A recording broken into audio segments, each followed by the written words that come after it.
Y ahora vamos a comenzar con la mesa de innovación, que bueno, yo quería haceros una sugerencia, así como...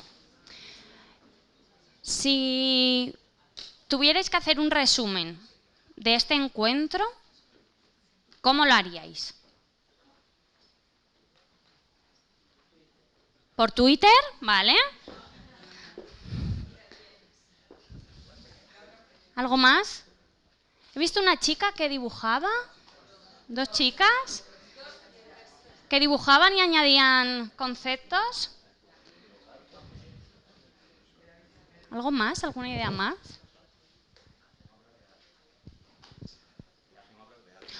Claro, hacen obras de arte, son obras de arte, sí. ¿Y qué os parece? ¿Qué os parecería hacer un resumen con sombras chinescas? ¿Complicado? No pasa nada porque aquí tenemos a Clara, que ha dado talleres sobre animación a la lectura a través de esta técnica, además de otras, claro, y nos podría echar una mano, ¿no? Bueno, lo dejamos ahí pendiente. Vale, además, Clara también es coordinadora de la sección de educación de un diario digital, es maestra de educación infantil y es asesora pedagógica de Ágora Abierta, que ahí si os metéis en la web podéis encontrar muchísimos recursos. Entonces, bueno, en este caso le ha tocado ser la coordinadora y la moderadora de esta estupenda mesa de innovación que, sin más preámbulos ya, podéis comenzar cuando queráis.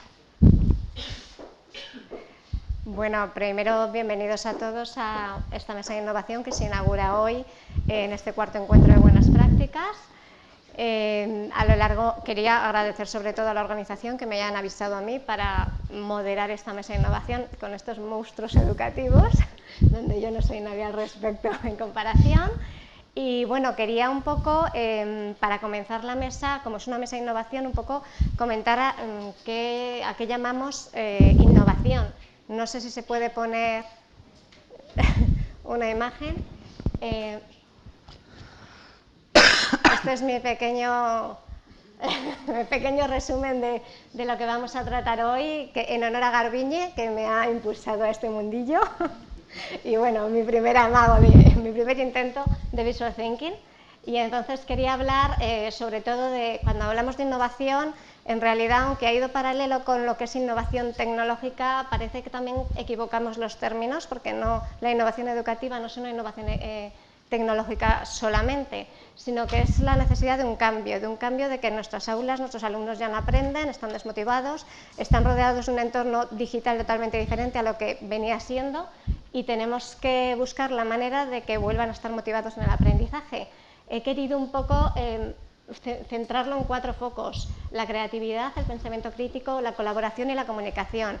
Estos 4 puntos son los que vamos a ver a lo largo de la mesa, de la charla que vamos a tener con estos docentes que ahora voy a presentar, porque se materializan y se conexionan en todas estas metodologías. O sea, todo lo que vamos a hablar tiene estos 4 puntos relacionados. Por un lado, la creatividad, porque lo que queremos es, pretendemos que los alumnos sean activos y sean protagonistas de su aprendizaje. Entonces, tienen que ser ellos mismos los que generen ideas y los que sepan aprender a aprender, porque ahora ya no está todo dicho. Entonces, el futuro no se va a saber lo que tienen que hacer. Tienen que aprender a aprender cómo van a tener que solucionar los futuros problemas. El pensamiento crítico, porque en toda esta generación de ideas, ellos van a tener que saber analizar la información que les interesa, desterrar la que no, y ser ellos mismos los que guían su camino de aprendizaje. Colaboración y comunicación, porque estamos en la era de la comunicación y ya no solo en un lenguaje escrito o solo visual, sino que además aparecen otros lenguajes como la programación, la robótica, y todo esto tienen que conocerlo porque ellos viven continuamente con los blogs, con las websites, con los videojuegos. Tienen que aprender este otro nuevo lenguaje para saber comunicarse con su entorno, que en definitiva es lo que buscamos. La colaboración, pues porque ahora todo es colaborar y compartir. porque dos ideas suman más que una, porque tenemos que generar sinergias de aprendizaje y comunidades. No hay más que ver los youtubers, que son comunidades de lo que en ese momento el youtuber se especifique, pero que está moviendo el mundo. Entonces nuestros niños tienen que adecuarse y aprender cómo se mueve el mundo en el que van a vivir. Por eso no me extiendo más y voy a presentar a los docentes que tenemos hoy para hablar de todo esto. José Antonio Fraga, maestro de primaria, que nos va a dar su enfoque en todos estos aspectos que vamos a tratar, pero principalmente de inteligencia emocional. Eduardo Moreno, profesor de formación profesional y orientación laboral, que nos va a abrir quizá un mundo desconocido para nosotros en formación profesional, que siempre parece que está como un poquito más oculto, y nos va a descubrir las maravillas que se pueden hacer principalmente con la tecnología. Y Carmen González, que es maestra de su bachillerato y además coordinadora del proceso innovativo en la red de centros maristas. Yo creo que lo mejor es comenzar por Carmen, porque nos puede dar una visión más global de cómo empieza todo el proceso innovativo desde lo que es toda la comunidad educativa, porque es el centro, la dirección, ya no solo el docente particular que pretende innovar en su aula, como hemos visto un poquito aislados, sino que cómo fomentan ese cambio, cómo surge la necesidad, cómo lo planteáis y cuáles son los primeros pasos en que se sustenta el cambio. Bueno, pues gracias. Os cuento un poco. Nosotros, los maristas, la gestión de los colegios maristas está distribuido por zonas geográficas. Entonces, hay la zona a la que yo pertenezco, que es Compostela, es la provincia de Compostela. Somos 16 colegios de Galicia, Asturias, Castilla y León y Portugal. Entonces, durante mucho tiempo, como en muchos centros de todo tipo, le estamos dando muchas vueltas a la necesidad de cambio, a inspirar procesos de innovación a través de la formación, a través de premios internos de innovación que se hace para motivar a los profesores. Y lo que nos dimos cuenta es que si bien se conseguían innovaciones puntuales, profesores que se animaban y que se lanzaban incluso con muy buenos resultados, al final acababan un poco desgastados por el entorno, porque es que esto es muy complicado a veces, ¿no? Esta sensación, lo habéis descrito esta mañana perfectamente, de verte solo, verte con la gente en contra, sobre todo con no el apoyo que necesitas para desarrollarlo. Entonces, a partir de un plan estratégico, se decide plantearlo como algo desde la institución. Entonces, durante un año, un equipo de 6 personas que estoy buscando, porque tengo una compañera aquí, ahí está Cris, que luego esta tarde presenta una cosa, estuvimos formándonos y diseñando el proyecto, todo el modelo de implantación, y a partir de ahí se generó una red de profesores que también recibieron un apoyo especial y se marcó un plan de cambio metodológico que comprende pues, todas las herramientas de metodologías activas.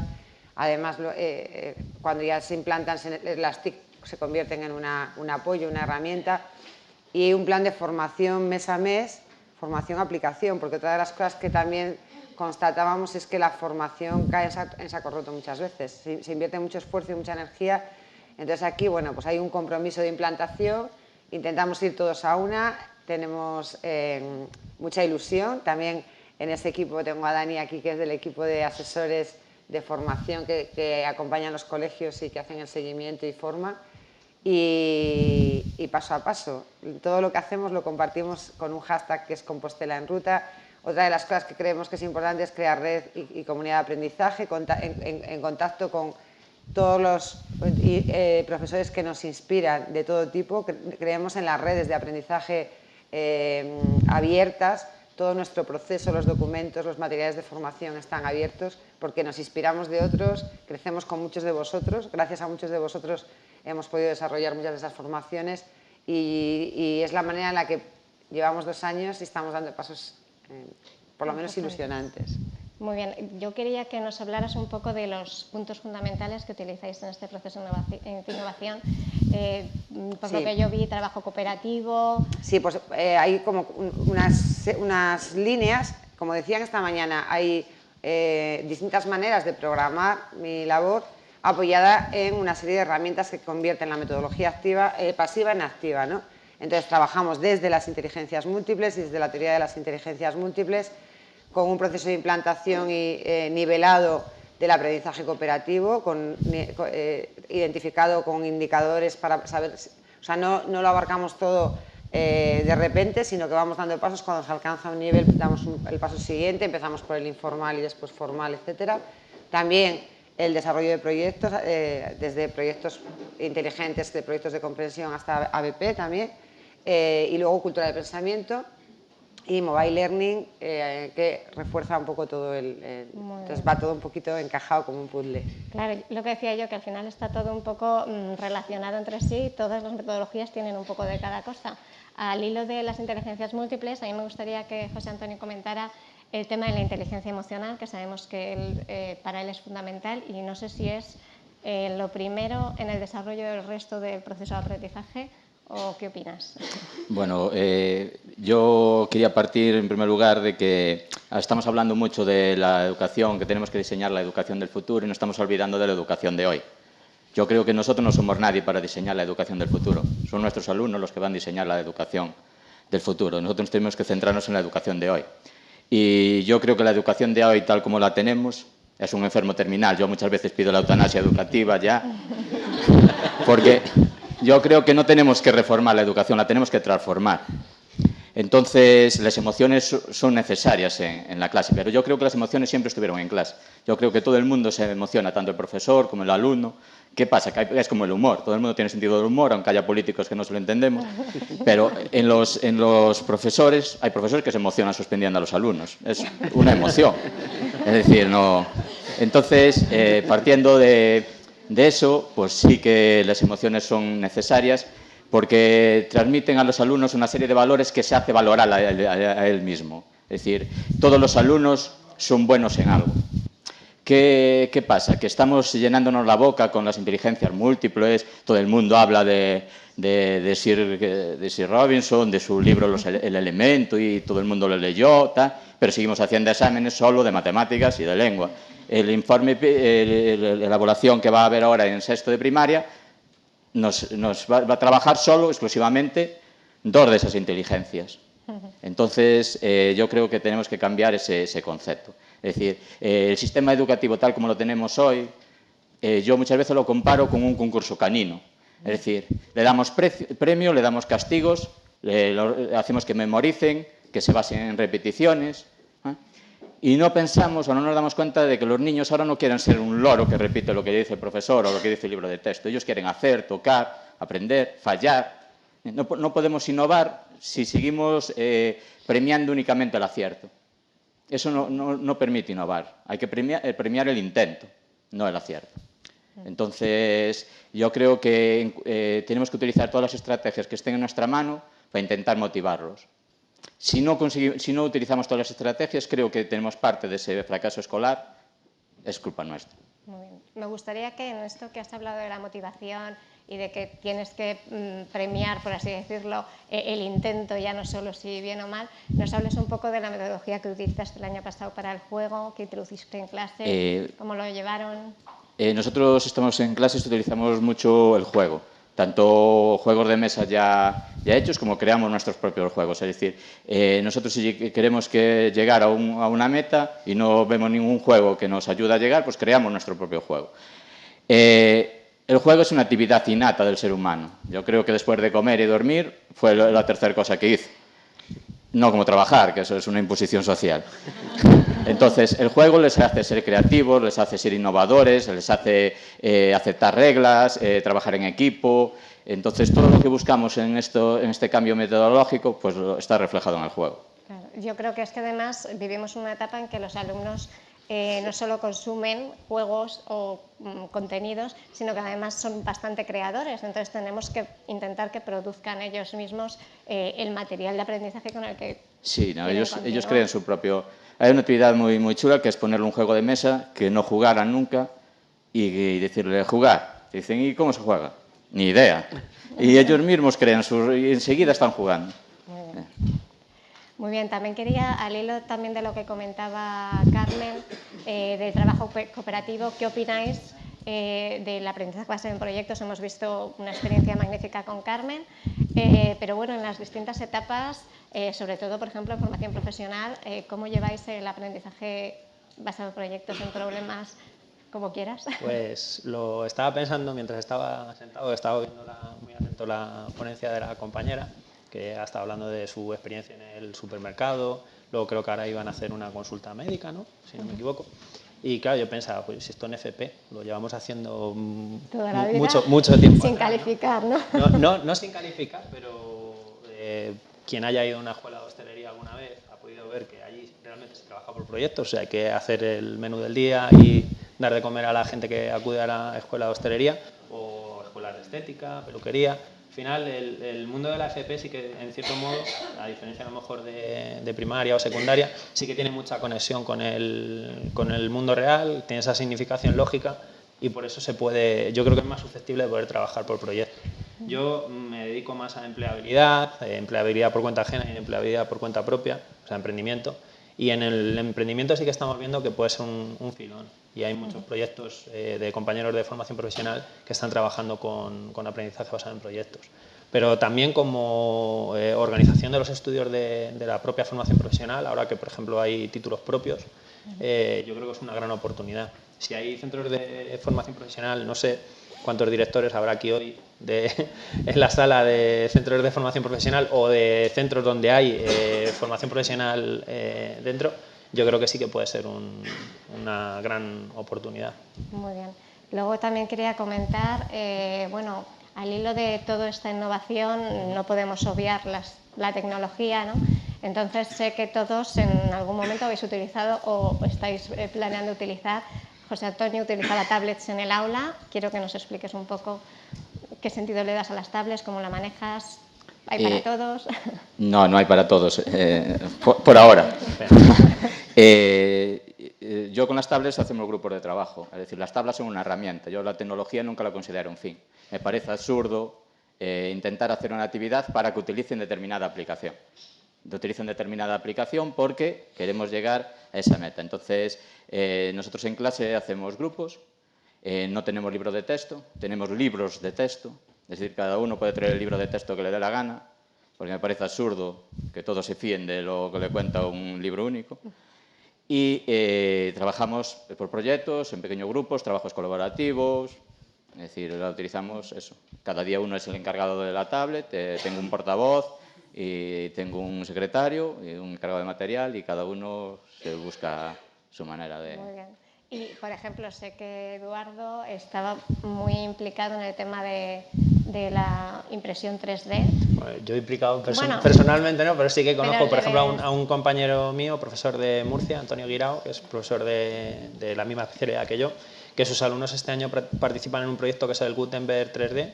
Es un proyecto muy, la verdad que si se pueden indagar, es bastante positivo porque es aprendizaje-servicio también. Han hecho prótesis para personas que tienen algún tipo de amputación y luego están trabajando mucho con impresión 3D y con Raspberry Pi y bueno, sé que el resultado, por lo que me estuvo comentando en Simo Antonio, pues había sido muy satisfactorio, o sea, les había gustado mucho trabajar con ello. ¿Vosotros veis la posibilidad de tener impresoras en las escuelas para que los niños vayan construyendo y creando? A nivel formación profesional. En formación profesional sí las hay, no en todos los centros de España, es evidente. Si hablamos de innovación tenemos que hablar del País Vasco en formación profesional y ahí sí que realmente hay una apuesta clara por todas estas nuevas tecnologías, también los drones, también o sea, hay un montón de líneas abiertas, pero bueno, en el sistema educativo pues tienen que ir llegando. Claro, pero no es una moda pasajera que muchas veces pasa con ni mucho pizarra menos. Digital y ahí se queda, pero luego no la usa la mitad o estas cosas. Tiene conexión con Minecraft, la cultura maker, el hacértelo tú mismo, claro. Yo creo que eso... Sí, es lo que decíamos, que los niños ahora son creadores. Vamos, yo esto de Minecraft lo veo todos los días y se hacen maravillas, o sea que... Pues imagínate si lo hacen con una impresora ya, claro, que lo pueden tocar y todo. También sé que José Antonio tenía relación con algo de realidad aumentada, o tenía planeado. Sí, bueno, teníamos planeado trabajar un poco la realidad aumentada en sexto, hacer un museo virtual. Yo doy ciencias sociales, entonces, bueno, quería aprovechar pues, para hacer un museo virtual y sí que me gustaría trabajar la realidad aumentada este año. El año pasado hicimos unos pequeños pinitos, pero bueno, muy poco, porque yo el año pasado no teníamos tablets. Este año tuve la suerte de que el equipo directivo, bueno, que tengo aquí la directora, está súper implicada, merece un aplauso porque muy pocos directores. Entonces, este año sí que conseguí 5 tablets y sí que tengo pensado. La educación cambiará cuando, además del equipo directivo, venga la gente que maneja el dinero para poder comprar las impresoras 3D y todo eso. Claro, sí, yo creo que al hilo de lo que me comentaba Carmen, ¿no? Que lo difícil es implicar a lo que es toda la comunidad, equipo directivo, familias, alumnos, docentes. Entonces, ¿cómo veis vosotros que vaya avanzando esto, ¿no? Carmen está haciendo ahí sus pinitos y consiguiendo, pero los demás, ¿cómo veis el conjunto? ¿Cómo pensáis que puede mejorar? En cuanto a implicación de los equipos educativos de todos, sí, de toda la comunidad y de educativa. las instituciones. Yo antes escuchaba que, no sé si ha sido, que comentaba la situación de la poca iniciativa por parte de las instituciones hacia nosotros, ¿no? Era como el compañero que estuvo hablando de Flipper Classroom. Sí.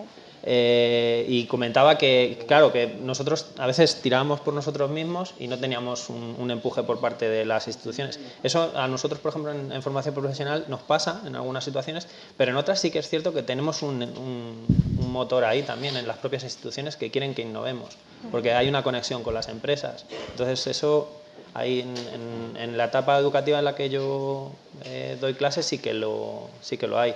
Yo creo que sobre todo hay que intentar convencer a las instituciones educativas que es esencial. Bueno, jugamos muchísimo.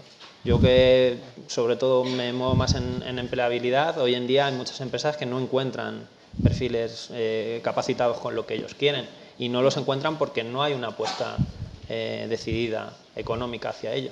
Claro. Y son medios que tienen que disponer de ellos. Yo creo que a lo mejor Carmen nos puede dar así algunos consejitos, ya que ella se está paseando por todo el país.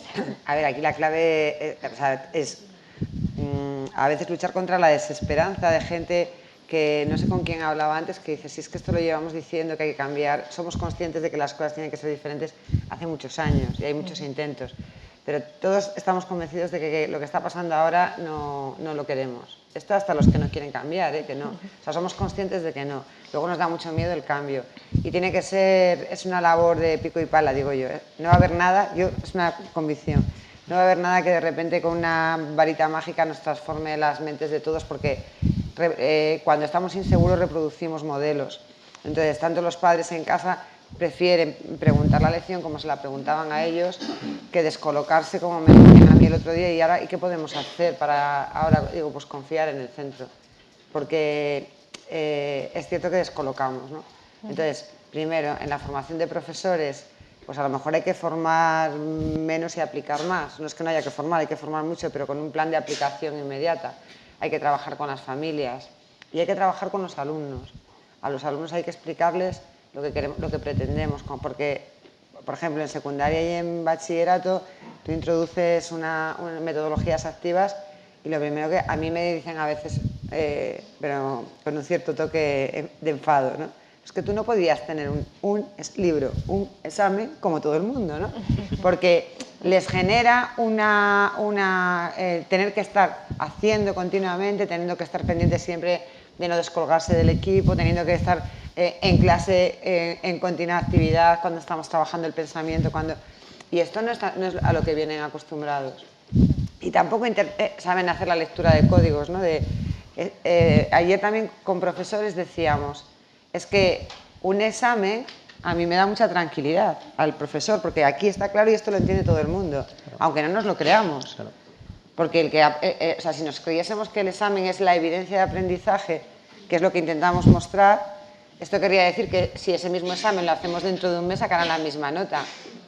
Pero eso quiere decir que si en septiembre vuelves a hacer el mismo examen, no te dicen, Carmen, que esto no lo hemos visto, el que le pusiste 10 en septiembre.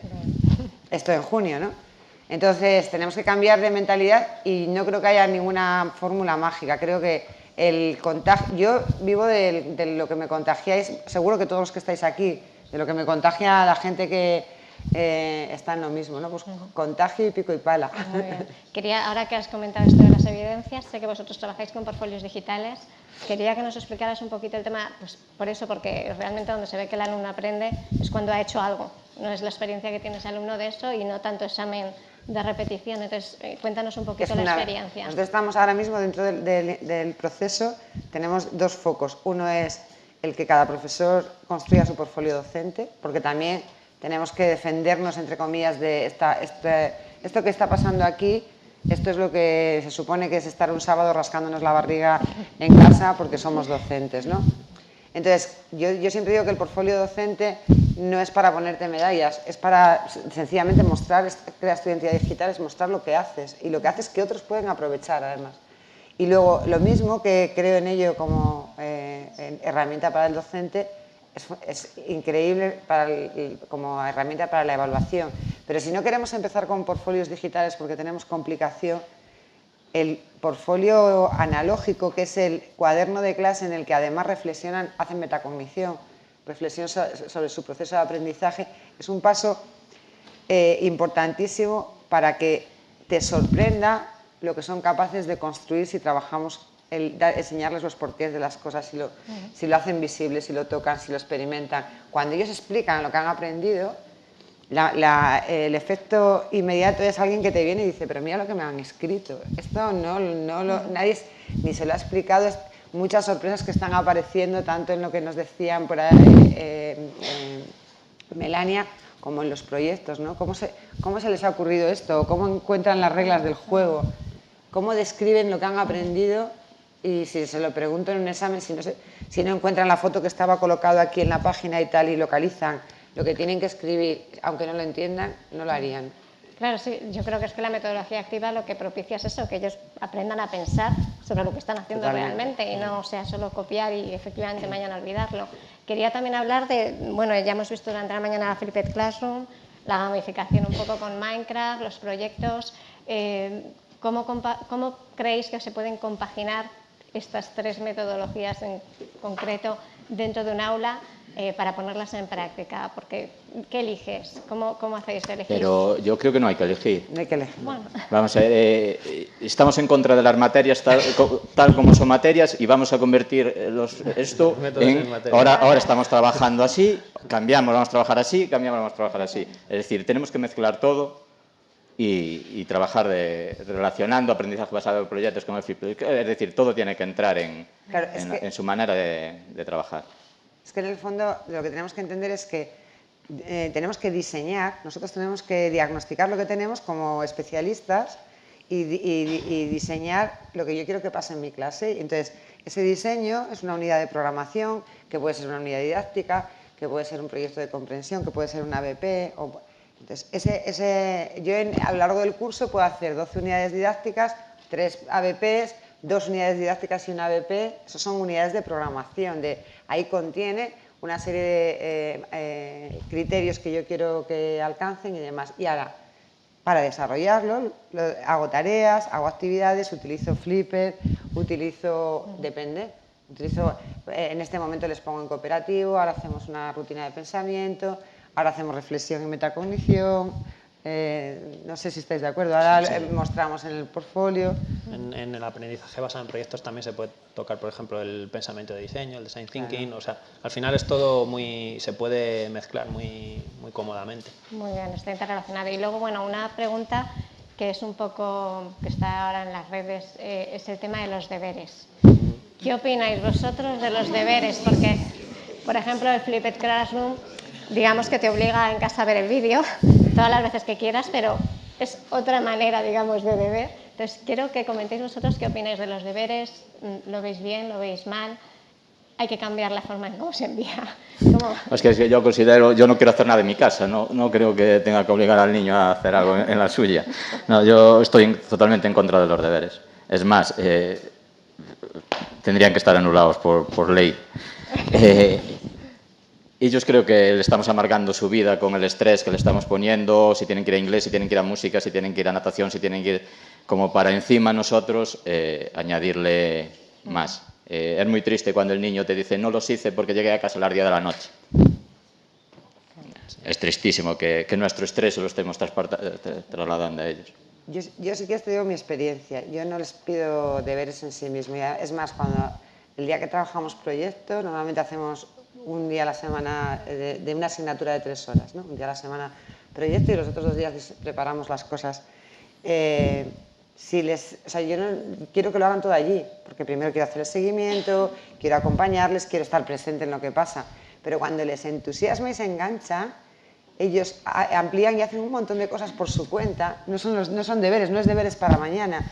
Pero a mí me andan diciendo, me han venido a preguntar los de ¿qué les has mandado? Que me han venido a preguntar que andan buscando información. O sea, pues ¿por qué? Porque despiertas el interés por aprender, no por aprobar, ¿no? Es que es un drama esto de querer aprobar. Sí, la nota. Ya no saben para qué van al colegio a veces, ¿no? Muy bien. Yo en formación profesional sí que a lo mejor lo estamos detectando un poco en el modelo dual. Porque claro, el modelo dual tiene una serie de horas comprimidas de lo que era el currículo oficial, que sí que es el currículo del Ministerio, pero el currículo de la Comunidad Autónoma se reduce un poco. Y claro, el alumno tiene que hacer bastante trabajo de campo en su casa y ponerse un poco al día para luego poder llegar a la empresa y poder desempeñar bien su labor. Pero como hay un componente vocacional, a veces también el propio alumno se autorregula su nivel de exigencia. Pero yo considero que los deberes son bastante nocivos en general. Creo que al final es obligar al alumno a hacer cosas que las debería haber hecho en el aula.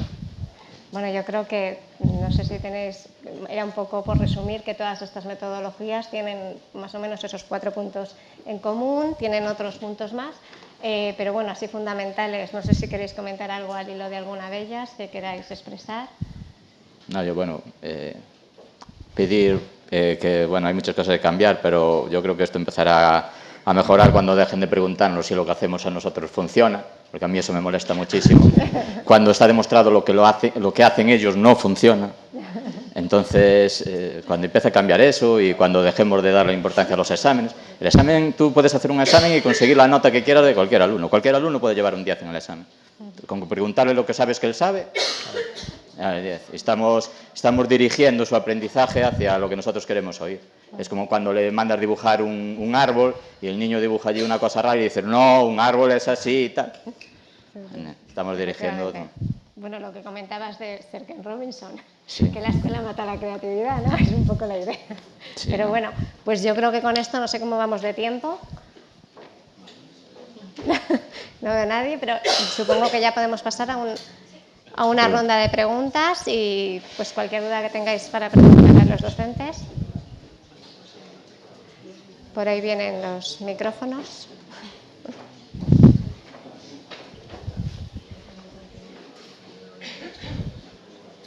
No sé si hay... Hola, tengo una pregunta. Bueno, 2. Esta es para Carmen. Estamos hablando sobre formación de profesorado. ¿Qué piensas sobre formación de equipos directivos en cuanto a la concienciación de todo esto? Porque muchas veces lo que nos encontramos es ese escalón, esa traba.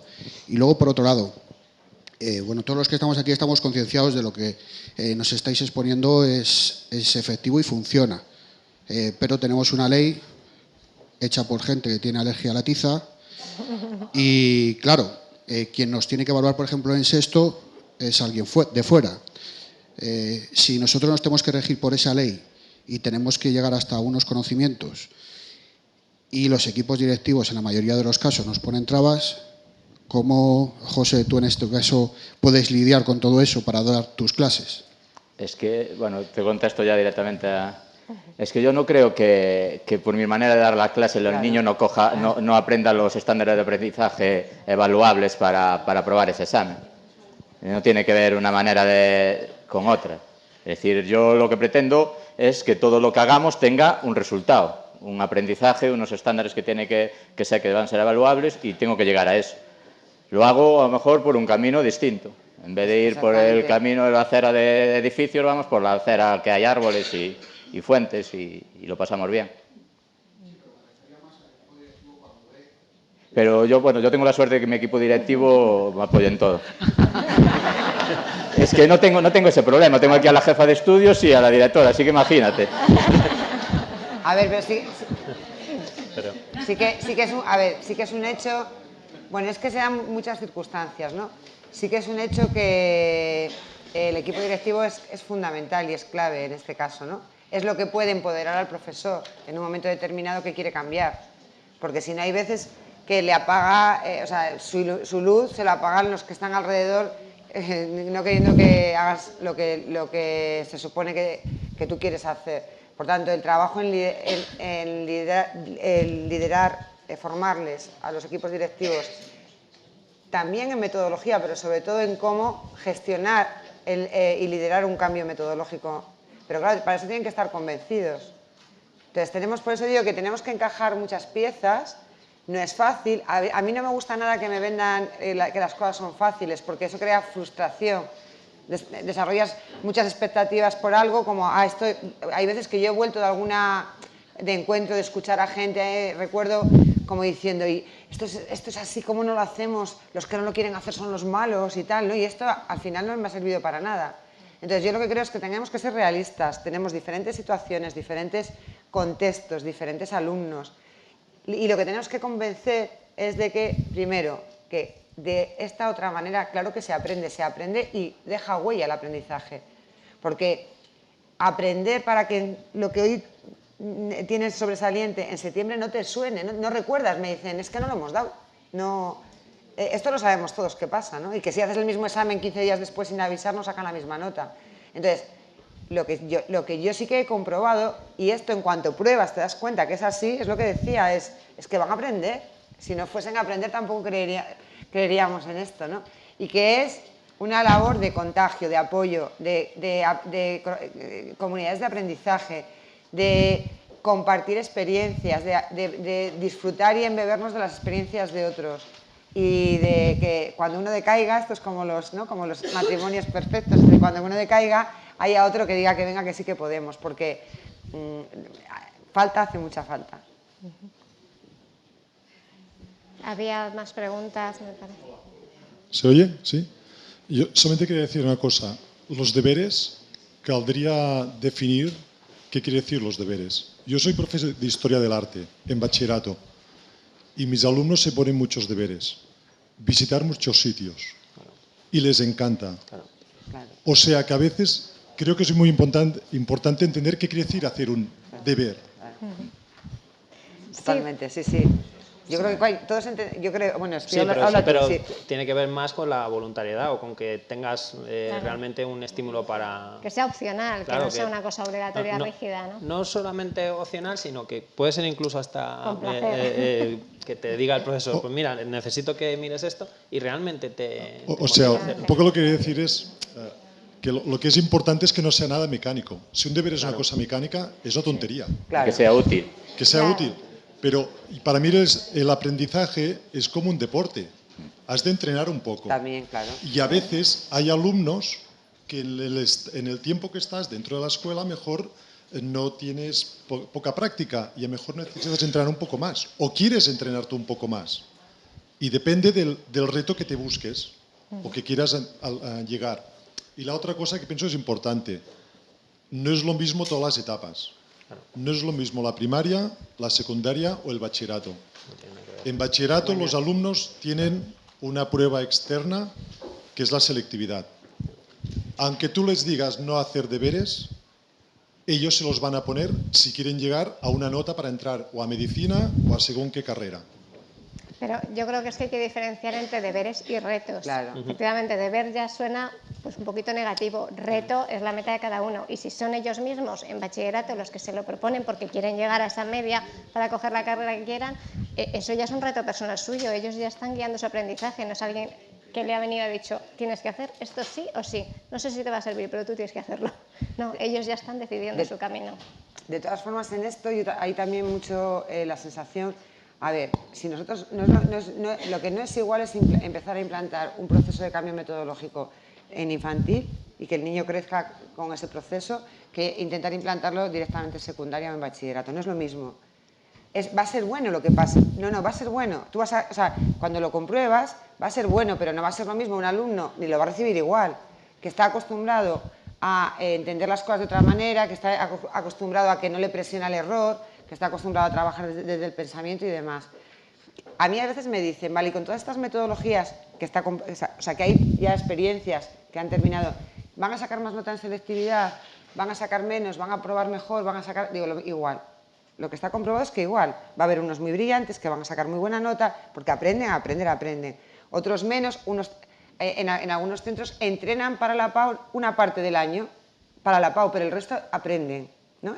Hay distintos enfoques. En cualquier caso, lo que sí que cambia después es ese alumno que ha crecido aprendiendo de otra manera, brilla cuando tiene que exponer, brilla cuando tiene que debatir, cuando tiene que argumentar, cuando tiene que coordinar un grupo de trabajo, bien en la universidad o bien en su... Entonces, les vamos a dotar de cosas que van más allá de la nota, que es verdad que sin ella no van a entrar y tendremos que entrenar o tendremos que hacer algo, pero lo que les estamos dotando es de algo que no tiene un alumno que se educa en el método tradicional. Yo soy de bachillerato y presento alumnos a la selectividad y hago muchas cosas muy diferentes a lo tradicional. O sea que pienso que también se puede motivar y no hace falta... Totalmente, y lo estarás haciendo seguro. Es que seguro que estás aquí. Es que hay cosas que, mira, para mí son... Estás aquí, seguro que lo estás haciendo. No estamos hablando, seguro que... Hay veces que hablamos para los que no nos escuchan los que nos tienen que escuchar, ¿no? Yo creo que el problema de haber estudiado con métodos del siglo pasado, por ejemplo, en mi etapa en formación profesional, es que luego el alumno cuando viene tiene que desaprender. Entonces tiene que desaprender todo lo que ha aprendido y aquello de que todo era con un libro de texto, todo era con unas determinadas tareas, tenía un cuaderno en la ESO. No, en formación profesional ya te estás metiéndote en la vida real y en las conexiones con el mercado laboral. Y yo creo que sí que estas metodologías, como comentaba ella, cuando se aplican a lo mejor a gente ya en etapas más avanzadas, en bachillerato, pues darán el mismo resultado académico, pero luego a la hora de encajarlos dentro del mercado laboral van a tener muchas más competencias, van a saber hablar en público, van a saber pues, determinadas habilidades sociales que les van a venir muy bien. No sé si alguien quiere alguien más preguntar. Por ahí. Hola, mira, yo quería defender a los equipos directivos. Lo siento en el alma, pero sé que hay equipos que pelean por las metodologías activas. Sí. Y aquí, bueno, veo a gente de equipos directivos. Y si no, yo también digo que todavía cualquier docente puede optar a ello. Sí. Y si no me dejan trabajar desde el aula, pues voy a intentar subir arriba y, bueno, poner mi granito de arena. Un beso. De acuerdo.